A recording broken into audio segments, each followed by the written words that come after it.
আশ্চর্যের ব্যাপার, অপমানিত অচল পয়সা আবার ফিরে এসেছে।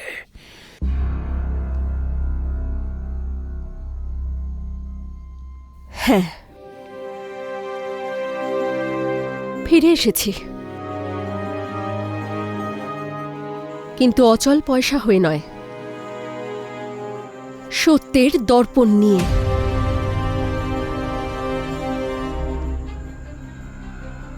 বলেছিলাম না আমি যে আমাদের অন্তর্দ্বন্দ্ব বিদেশিদের আমন্ত্রণ জানাবে? সেটাই হয়েছে।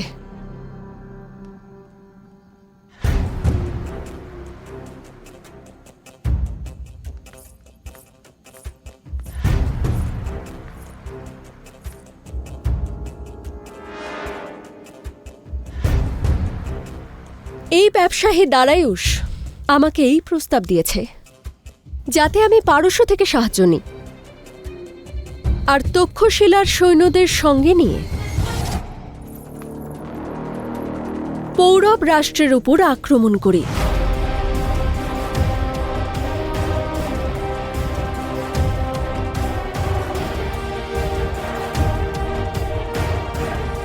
আপনিই বলেছিলেন না যে শত্রুতার বৃক্ষের ঘন ছায়ায় একতার বৃক্ষ জন্মায় না?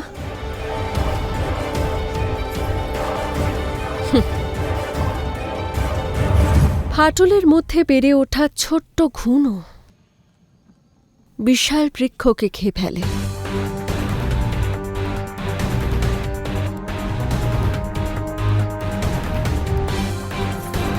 আমাদের অন্তর্দ্বন্দ্বের সুযোগ নিয়ে আমার কাছে এই প্রস্তাব রেখেছে, আর আমি সেই পথই বেছে নেব যেটা আমার মন আমাকে বলবে।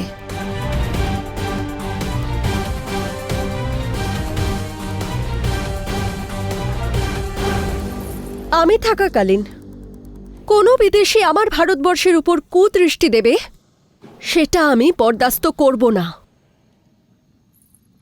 আমাদের বিবাদের এই আগুনে আমি কোনো বিদেশিকে ঘি ঢালতে দেব না। তা সে আপনি আমাকে নিজের পত্নী স্বীকার করুন বা না করুন।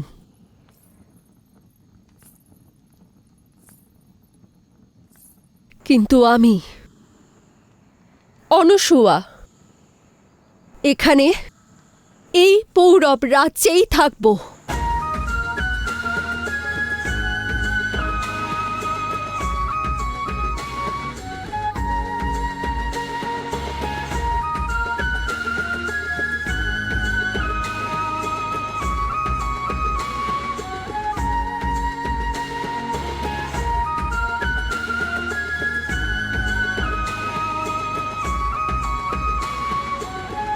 যেটা আমি শুনছি সেটা কি সত্য দারায়ুষ?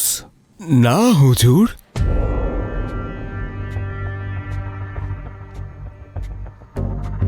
আমি তো শুধুমাত্র একজন ব্যবসায়ী। ব্যবসা করতে আমি এখানে এসেছি। তক্ষশিলার রাজকুমারী মিথ্যে কথা বলছেন।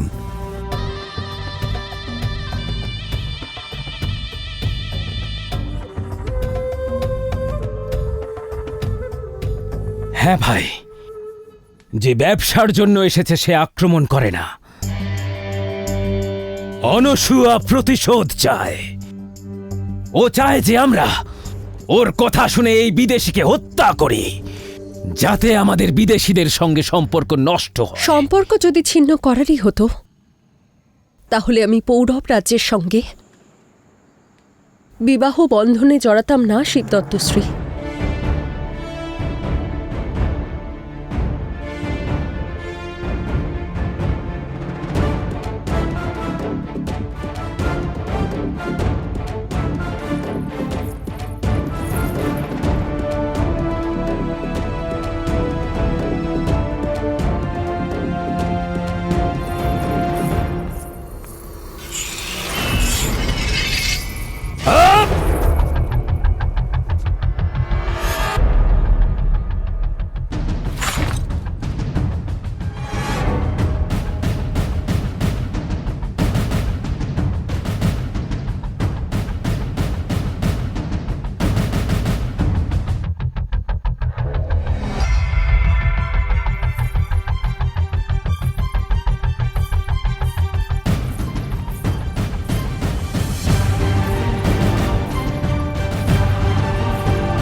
আপনি যেটা করেছেন সেটা ষড়যন্ত্র ছিল পৌরব নরেশ, কিন্তু আমি যেটা করেছিলাম সেটা একটা পবিত্র প্রয়াস ছিল। প্রয়াস নিজের দেশকে সুরক্ষিত রাখার। আমার সামনে দুটি পথ ছিল, আমি একটা বেছে নিয়েছি। এবার আপনার সামনে দুটি পথ আছে, যার মধ্যে থেকে একটা বেছে নিন আপনি। হয় আপনি আমাকে এখানে এই পৌরব রাজ্যে থাকার অনুমতি দেবেন, আর না হলে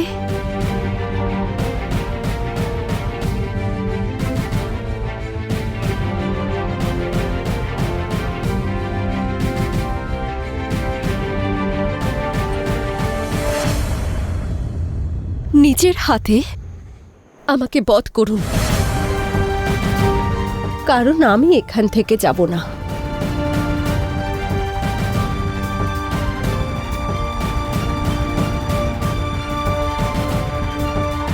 ভাই, এটা নিশ্চয়ই ওর কোনো একটা ষড়যন্ত্র। মেরে ফেলো ওকে।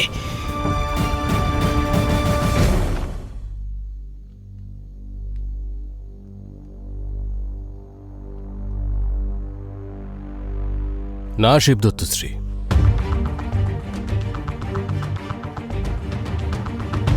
ইনি আশ্রিতা, এনাকে এখানে থাকতে দিন।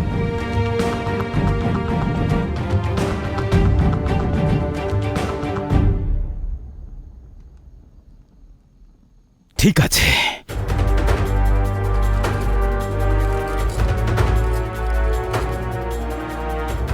ও যদি এখানে থাকতেই চায় তাহলে সেনাপতি রিপুদমন নিয়ে যাও ওকে এখান থেকে, আর ওকে বোঝাও যে পৌরব রাষ্ট্রে তক্ষশিলার জনগণের বাস্তবিক স্থানটা কোথায়।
আরে দেখো মহারানী এসেছেন। আরে চলো চলো সবাইকে গিয়ে বলি, চলো। চলো বলি গিয়ে।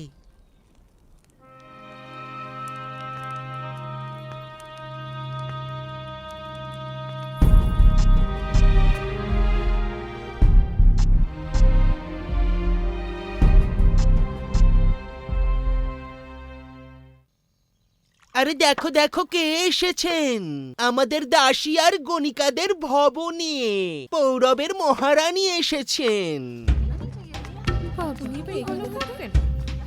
আরে এরকম একটা জায়গায় উনি কি করছেন? তো পৌরবের মহারাজ। দেখা যাক এই চল চল দেখে আসি। করতে এসেছেন এখানে, অবশ্য জানি ওনার কি দরকার পড়েছে, জানি উনি এখানে থাকবেন।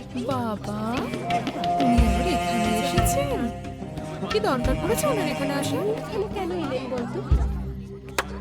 মহারানী নন, এক রাতের রানী এসেছেন। রাত শেষ, সব শেষ।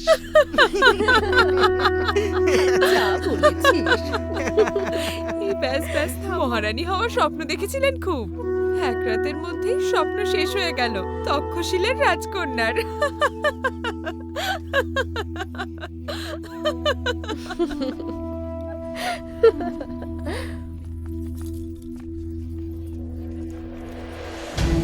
বাবা, উনি এবার এখানে আসছেন, কি করে থাকতে কে জানে এখানে।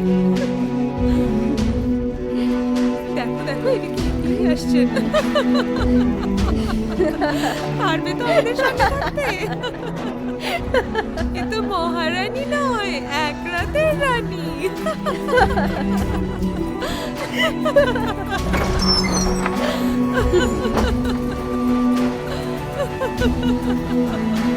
এই দেখ দেখ,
আমি অসফল হয়েছি মা, আমি অসফল হয়েছি। তক্ষশিলা আর পৌরবকে মিত্রতার বন্ধনে আবদ্ধ করতে গেছিলাম।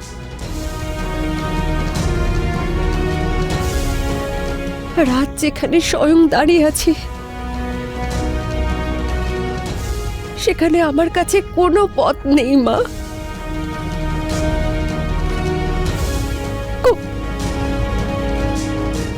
কোনো পথ নেই।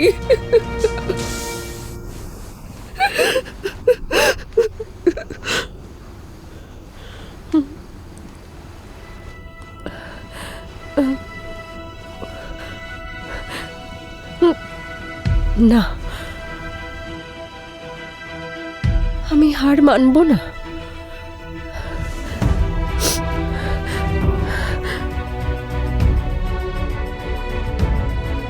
আমি নিজের নিয়তির উপর কাঁদব না। আমি নিজের নীতিকে বজায় রাখব,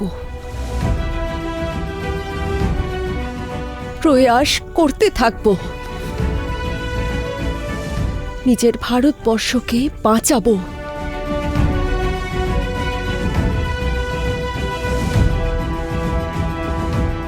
ঝিলামের একবারের রানী ছিল অনুসুয়া, যে দেশকে বাঁচানোর জন্য নিজেকে হারাতে বসেছিল। আর ঝিলামের ওপারে পশ্চিমে 1000 ক্রোশ দূর এক দেশ ছিল ম্যাসেডোনিয়া।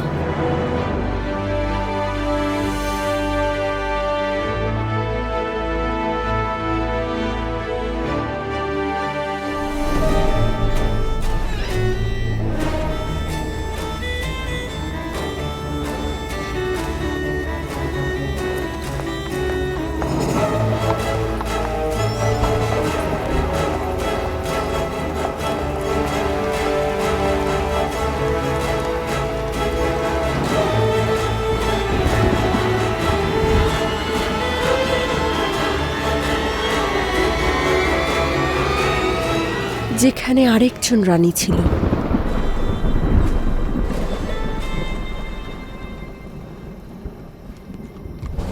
গ্রিসের মেয়ে, ম্যাসেডোনিয়ার রানী।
অনসূয়া যেখানে দেশের মর্যাদা বাঁচাতে সবকিছু হারাতে প্রস্তুত ছিল,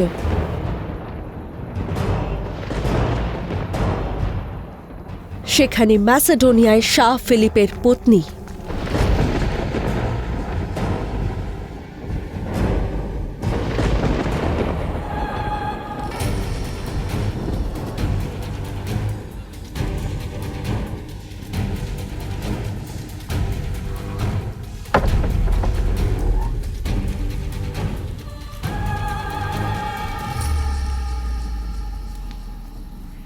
নিজের সম্মানের জন্য সব কিছু করতে পারতেন।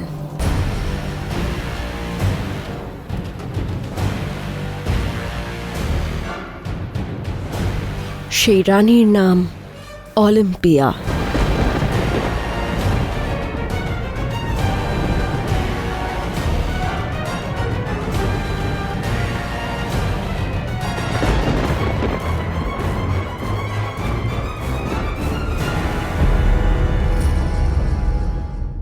এবারও তুমি রাজাকে অভ্যর্থনা জানালে অসম্মান করে। তুমি যার যোগ্য সেটাই তোমার সামনে আছে। তোর খুব অহংকার না তোর নিজের রক্তের ওপর?